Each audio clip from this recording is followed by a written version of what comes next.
Hello, dear friends. In today's video, I will be sharing with you some thoughts on Kabbalah. What is Kabbalah? There is a lot of material, people making YouTube videos as well, trying to explain what is Kabbalah. Some say Kabbalah is Jewish mysticism, simply like that. Others say Kabbalah is something dark, witchcraft, um, something bad, you shouldn't do it, is something negative. Some say it's like many things with a negative connotation, and this is basically based on people who have no knowledge at all of what is Kabbalah. And to start with, I will just bring in uh, brief and short history from an academic perspective, but also from within the Jewish sources as well. Without the Jewish sources, there's no Kabbalah at all. And regarding Kabbalah, simply known as Jewish mysticism, I would say is more than that. Kabbalah comes from the Hebrew root, the Hebrew word lekabel, or that means to receive. To receive what? The tradition.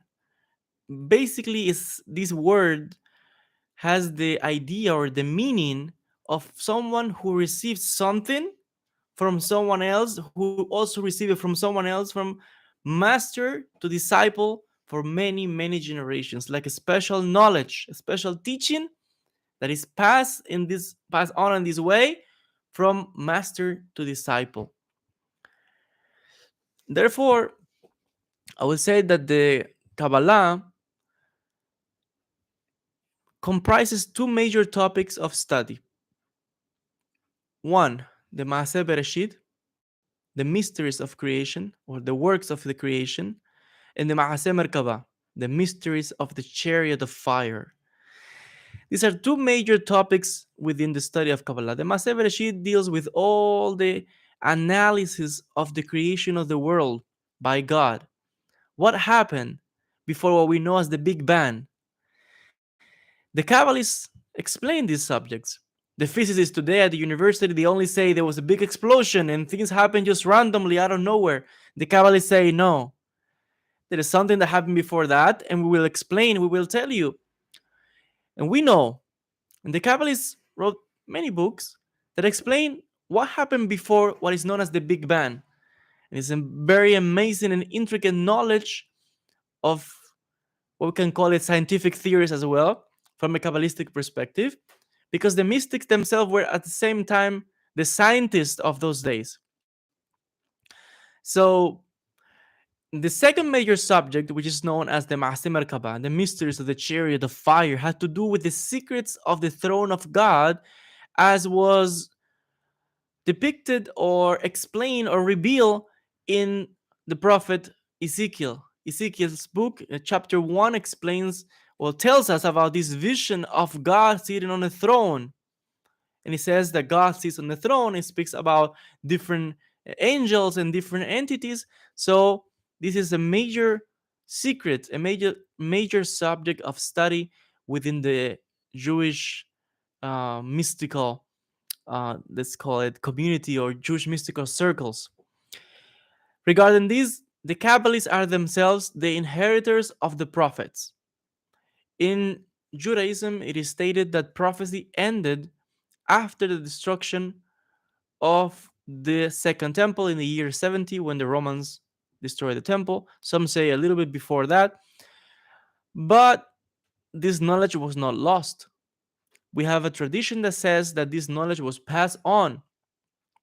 The secret of prophecy, the secrets of the prophets were written and compiled within circles of very pious rabbis, mystics in those days, who wrote down these, or they taught this material to their disciples, and the disciples compiled them and put them together as books. And such books, we have them today, such as the Sefer HaZohar, Sefer Yetzirah, Sefer Bahir, and many other materials, specifically as well the literature known as Echalot, We have this is a literature that has to do from the first century, that has to do with the secrets of the palaces.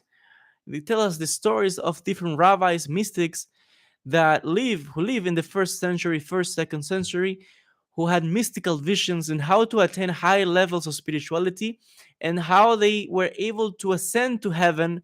And they tell us about what was going on in those seven levels or seven heavens, seven levels of heaven. And it's fascinating literature that has to do with all of these, um, let's call it ascensions of these rabbis into the mystical realm. Therefore, this knowledge was preserved, as I said, for many generations. So the Kabbalists say that this knowledge was passed down from God directly to Moses, Moshe Rabbeinu. And from Moses, who was the one who received the Torah, the law of the Jewish people, he passed this knowledge of the Torah to all the generations up to today. I mean, we have even the list of names, disciple to disciple, each generation until our days, how the law was transmitted, because Kabbalah focuses on the mystical interpretation of the Torah, of the law that the Almighty gave to the Jewish people. Therefore, we know that in Jewish understanding, there are four levels of understanding of a text. One is the simple, meaning just reading the text. Then you have another level, which is allusions. Then you have another level that is by comparison. Then you have another level that there's kind of that is the hidden one, that is called sod. And the sod is the one that deals or the Kabbalah is the one who studied the Sod, which is the meaning behind what is not that clear, that is not they cannot be seen, by a naked eye. Therefore, the Kabbalah goes deep into the mystical interpretation of the Hebrew text of the Tanakh, what they call the Bible. The Kabbalists themselves are very pious. Throughout history, we know a lot of biographies that we have of these holy men, rabbis. Most of them, if not all of them, were rabbis who were very very holy, very very observant of the law to the slightest minimum detail. Very generous people who have been very humble, not looking any personal gain in this world, but just live a simple and humble life dedicated to the service of the Almighty and to the Jewish people and whoever comes to them, Jews and non-Jews as well. So during the Middle Ages, we have major centers in the development of Kabbalah, in which many of the texts of Kabbalah appear after many centuries being hidden. We have that in Spain was a major center of Kabbalah. Great Kabbalists in those days. The Sefer Zohar was revealing in Spain. We have that the Sefer Yetzirah was um, appear in southern Spain, in southern France, as well as Sefer Bahir, which is our major text for the study of Kabbalah. We have also significant centers in Italy, in Germany, and many other parts of the Jewish world later on. But major centers are these ones I just mentioned, and we have significant figures such as Nachmanides, Rabbi Moses ben Nachman from Girona, Rabbi Yasriel of Girona. You have in southern Spain, um, you have sorry, in southern France, Rabbi Abraham of Posqueiras. You have Rabbi Isaac the Blind, who later on moved to Spain, to Girona. Rabbi Shlomo ibn Adret, Rabbi Abraham Abulafia, Rabbi Yosef of Ficatilla, many significant rabbis, Kabbalists, who wrote many books and expanded the subject further. And as I mentioned, we have other major centers in the Jewish world, and of course, in the different communities in the Middle East. you have significant, because as again the main center of all of these stories took place in the land of Israel, in the Galil, and in Jerusalem. Of course, there was later on centers of study in Jewish mysticism in Iraq, in Syria, in Egypt, because wherever there was a Jewish community, then there were mystics as well. In Yemen, in all of these communities, the story is is long and significant. And God willing, I will make more videos about it, and I will tell you stories and names of specific rabbis, books that they wrote, their teachings from all of these countries I've been mentioning. Also to say that after the expulsion of the Jews from Spain in 1492, Spain in those days was a significant center of Judaism in general, the golden age of Judaism. We have it in Spain precisely in during the Middle Ages, and after the expulsion of the Jews that later on scattered throughout the Ottoman Empire, you have that a significant community decided to move to Israel, and they went to the city of Sfat, known as Safed, that became the center of Jewish mysticism up until our very day. Throughout time, Sfat also hold that very special status as a holy city in Judaism. There are three major holy cities. Number one, Jerusalem, that's for sure. Jerusalem is number one always.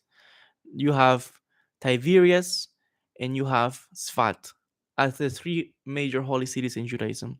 And Sfat is the mystical city, and up to our very day holds that title, because from the first century, the Talmud states that Sfat is very holy, very, very holy.